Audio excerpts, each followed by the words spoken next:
अस्सलामुअलैकुम जी। Fundamental of physics Halliday Resnick Walker का 10th एडिशन है। Chapter 27 circuits problem 63। फिग दे दी गई है 27.65, ईएमएफ 1.2 किलोवोल्ट की है, कैपेसिटेंस 6.5 माइक्रोफैरेड की है, तीनों रेजिस्टेंस आइडेंटिकल लगी हुई हैं। कैपेसिटर शुरू में कंप्लीटली अनचार्ज है जब टाइम जीरो होगा। वो कहता है जब टाइम जीरो है तो I1 बताओ, I2 बताओ, I3 बताओ। कहता है जब टाइम इन्फिनिटी है I1 बताओ, I2 बताओ, I3 बताओ। वो कहता है जब पोटेंशियल डिफरेंस जो है अक्रॉस द रेजिस्टर 2 वो बताओ T0 पे, T इन्फिनिटी पे। फिर ग्राफ करना है V2 का इन दोनों एक्सट्रीम कंडीशंस के टाइम्स के तहत। अब जो गिवन डाटा है अगर हम वो देखें तो हमें पता है कि तीनों रेजिस्टेंस एक जैसी हैं। हम तीनों R1 में से गुजरने वाले को करंट को I1 कह देंगे, I2 R2 में से गुजरने वाले को I2 और R3 वाले को I3 कह देंगे। अब दो लूप आपको वाज़ह दिख रहे हैं। जब सर्किट क्लोज हो जाएगा तो आप कह सकते हैं कि भाई sum of all voltage changes should be equal to zero. तो आप तमाम वोल्टेज चेंजेस का लेंगे, R1 R2 को हम रिप्लेस कर देंगे किससे, R से। तो ये क्वेश्चन नंबर 1 बन जाएगी। राइट हैंड पे लूप लेंगे। अब आपके पास शुरू में इनिशियली तो कैपेसिटर अनचार्ज है, जब टाइम जीरो है तो हम कहेंगे कैपेसिटर पे तो कोई भी आपका पोटेंशियल डिफरेंस नहीं होगा, कोई भी ड्रॉप नहीं होगा, और शुरू में capacitor just like a wire के तौर पे एक्ट करेगा क्योंकि उसमें कोई भी चार्ज नहीं है, उसमें चार्ज सारे का सारा एक तरह से गुजरेगा। तो हम कहेंगे ड्रॉप आपका सिर्फ रजिस्टर के क्रॉस में होगा। I2 R2 बराबर है किसके, I3 R3। तो ये जनाब आपके पास दोनों में से हम R2 R3 की जगह सिर्फ R लगा देंगे। और जंक्शन रूल के लिहाज से देखें I1 बनता है कि दो हिस्सों में टूट रहा है, I2 और I3, तो वो मैंने लिख दिया।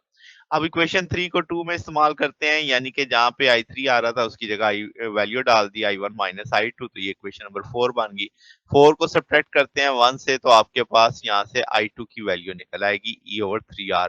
I2 और I3 बराबर है। हम कह सकते हैं कि भाई इसी तरह दोबारा से वैल्यू रिप्लेस करके निकाला जा सकता है। इसी तरह I2 या I3 की वैल्यू पता लग गई है तो I1 की वैल्यू निकाली जा सकती है 2E/3R। ये उस सूरत में जब टाइम जीरो है। तो अब आपको सारी ईएमएफ भी पता है, आर भी पता है, वैल्यू I1 भी निकल आएगी, I2 भी निकल आएगी और I3 भी निकल आएगी। यानी सिंपल आपको फार्मूले पता लग गए हैं, ईएमएफ भी पता है, रजिस्टर भी पता है, वो वैल्यू लग गई। अब जैसे मैंने कहा जब टाइम जीरो था कैपेसिटर कंप्लीटली अनचार्ज था, तो कैपेसिटर की जो ब्रांच है वो बिल्कुल ऐसी ही है जैसे एक आपने वायर लगा दी है, क्योंकि मैक्सिमम करंट उस वक्त गुजर रहा होगा। अब जब टाइम इन्फिनिटी हो गया, कैपेसिटर फुली चार्ज हो गया, वो आने वाले चार्ज को रोकेगा। तो इसका मतलब उस लम्हे पे करंट कितना हो चुका होगा, जीरो, क्योंकि वो तो फुली चार्ज है, मजीद तो वहां पे कुछ नहीं आ सकता। तो हम कहेंगे कि I3 जीरो हो जाएगा, क्योंकि आपके पास वही ब्रांच बनती है उसमें, तो I3 वाला जीरो है, तो I1 बराबर हो जाएगा किसके, I2, क्योंकि ऑप्शन ही और कोई नहीं है, सारा उसी में से पास करेगा। तो ये आपके पास इस सारे मामले में हम दोबारा लूप इक्वेशन लिख लेते हैं जो हमने पहले बनाई थी। आप उसको रिप्लेस कर सकते हैं R1 R2 से, तो I बराबर आ जाएगा किस चीज के, E/2R के।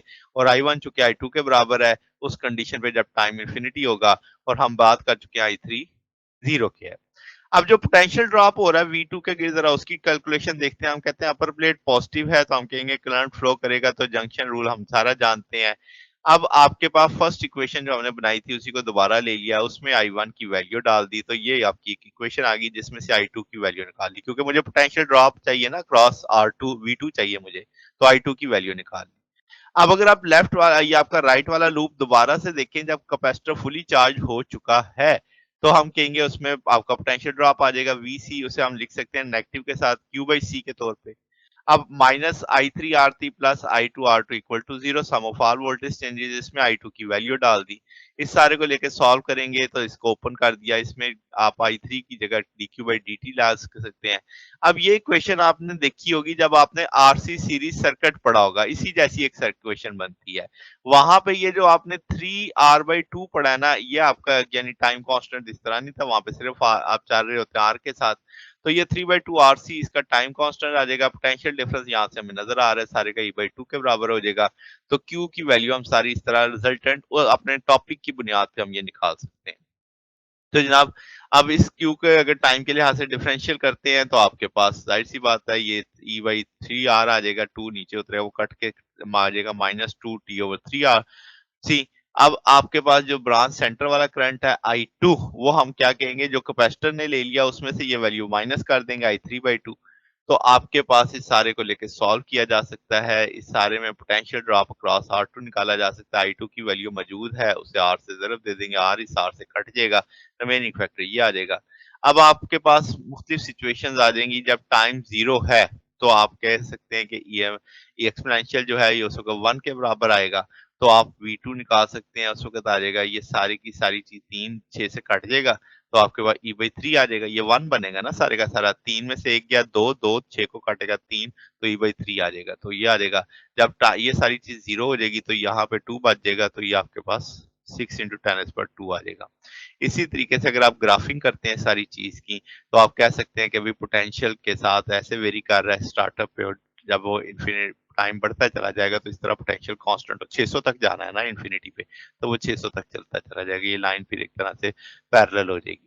तो ये जनाब हमारे पास सॉल्यूशन है। अगर आपको इसमें कोई बात पूछनी हो, डाउट हो, नीचे कमेंट्स में पूछ सकते हैं। वीडियो अच्छी लगी हो तो वीडियो को लाइक कीजिएगा, दोस्तों के साथ शेयर कीजिएगा, चैनल को सब्सक्राइब कर दीजिएगा।